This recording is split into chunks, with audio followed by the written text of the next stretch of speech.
Hello, and welcome to One Cool Thing, PC Mag's daily show where we talk to you about one cool thing that we've been testing out here in PC Labs.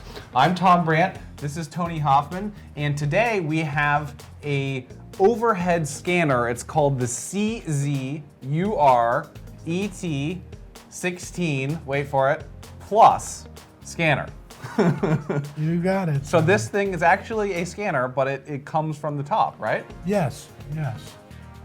So we would like you to ask us your questions about scanning, computers, technology, phones, anything else you want to ask us. Put those in the comments, and we will be sure to address them during the show. If you're watching this later on YouTube, we can't do that, unfortunately, but we encourage you to come back tomorrow at 10 a.m. We do this every day live, showing you one cool thing. So the CZUR scanner, this is for professionals, right? I mean, you've got all this gear here that presumably you're going to show us how it works. This is not something that you would set up in your kitchen. Well, actually, consumers could use it.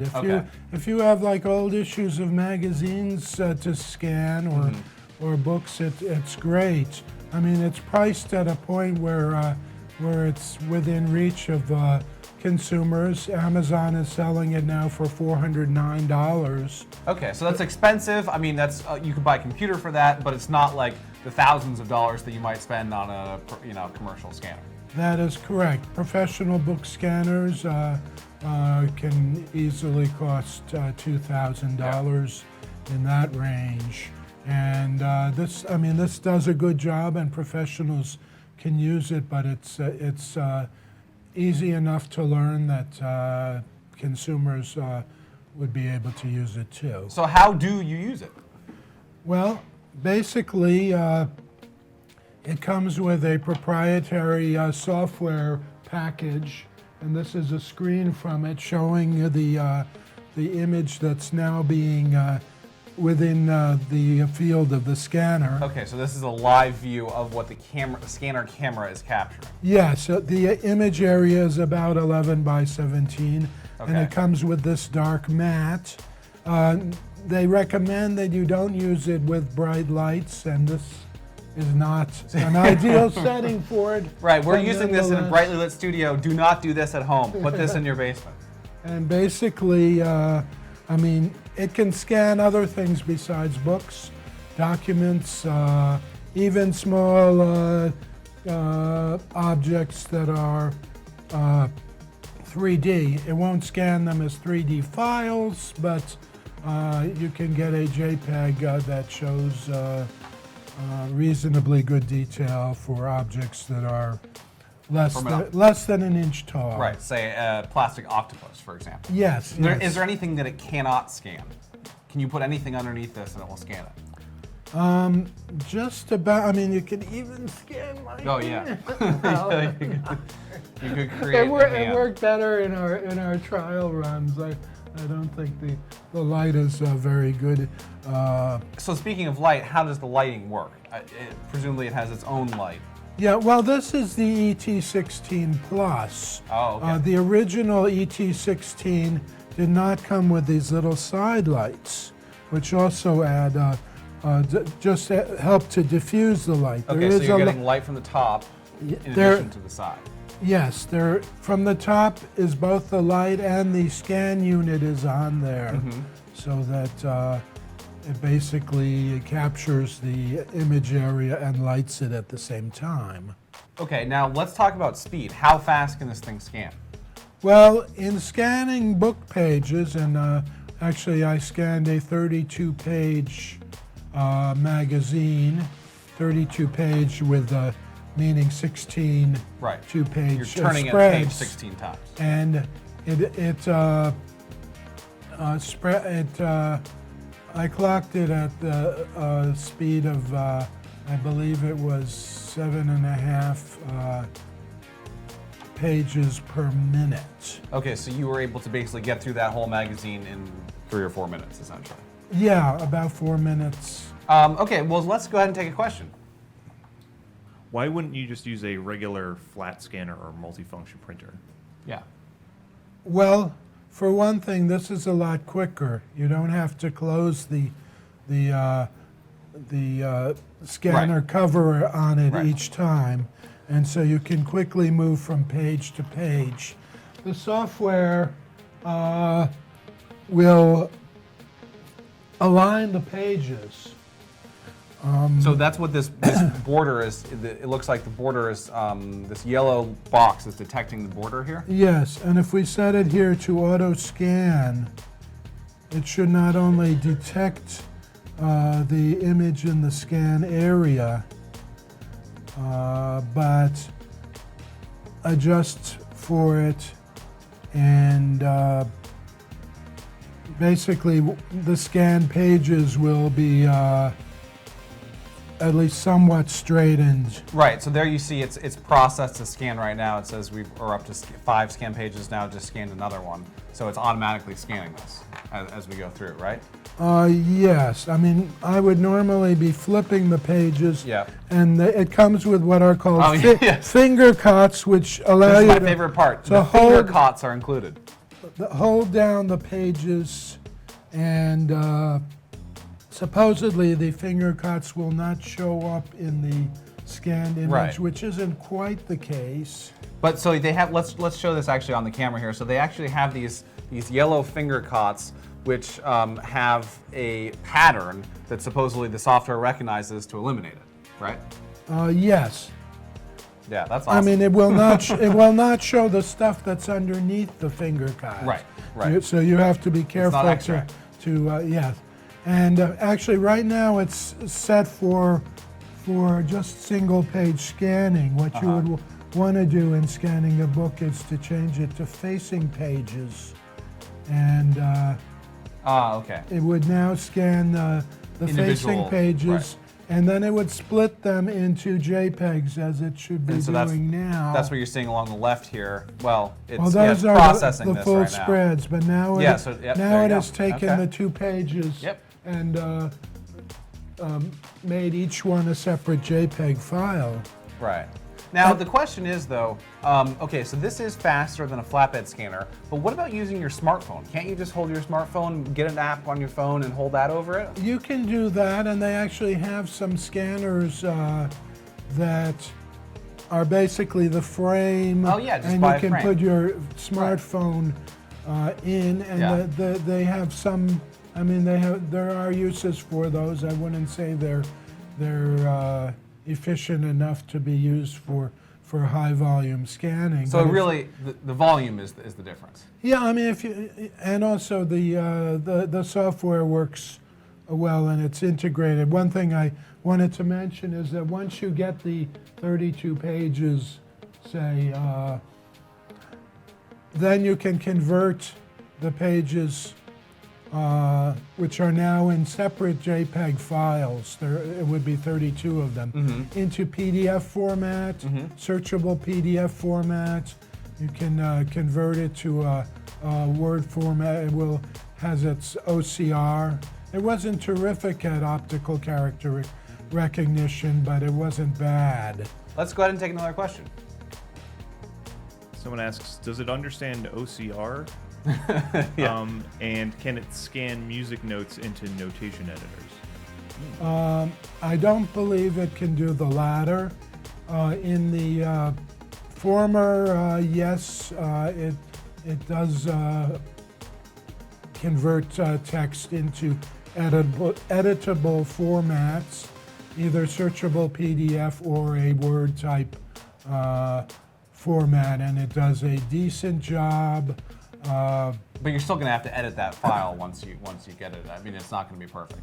It depends on how the type you use. If Okay. it's like Times New Roman or Arial, if it's like 10 points or larger, What if it's wingdings? then you might have a problem. And also, you probably have to rearrange. I mean, it's not going to arrange this exactly. The OCR is not going to recognize that some are image captions, or does it? That is correct. Yeah. It's not going to be good for that. I mean, this can also scan just standard documents, and it's not a panacea. I mean, if you need to scan a lot of documents you'll want a scanner with an automatic document feeder, where here you have to switch out the pages by hand. Right.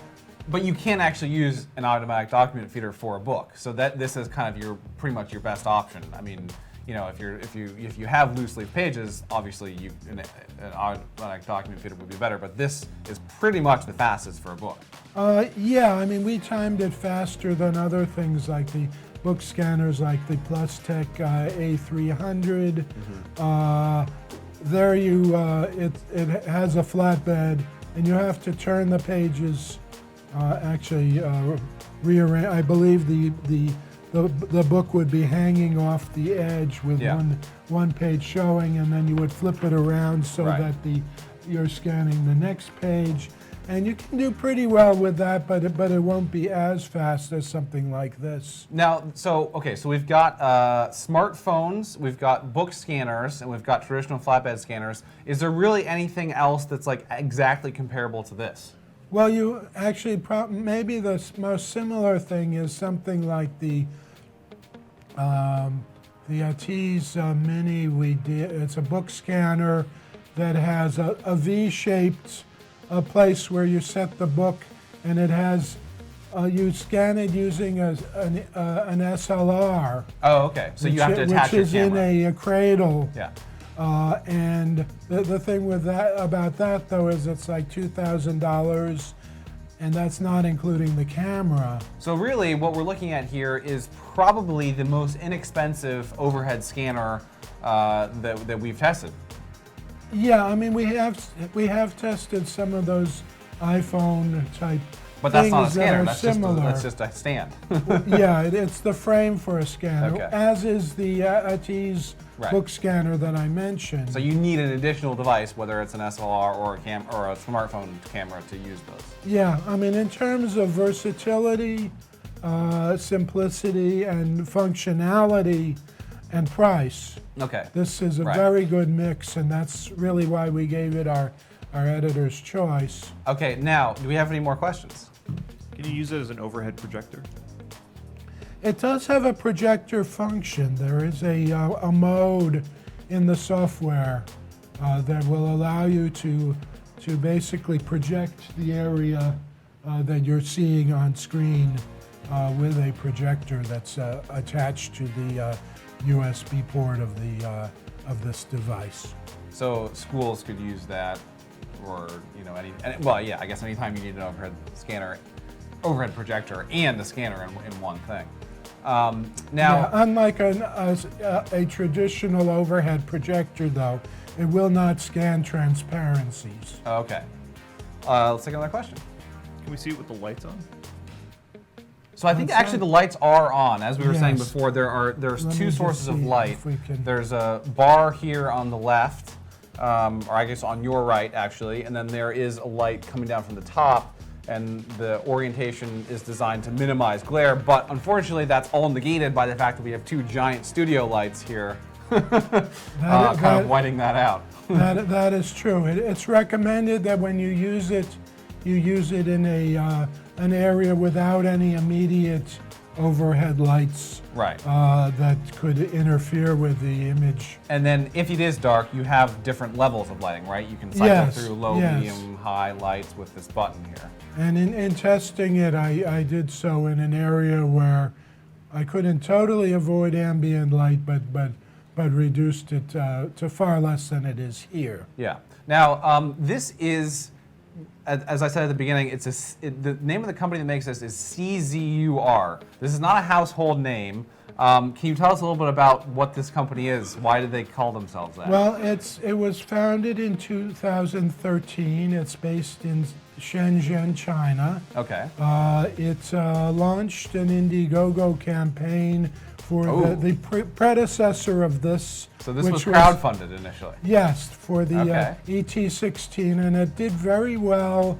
It was the second largest earning Indiegogo campaign in China over, I'm not sure over what period, but it did very well, and Amazon picked it up, and they're the US distributor.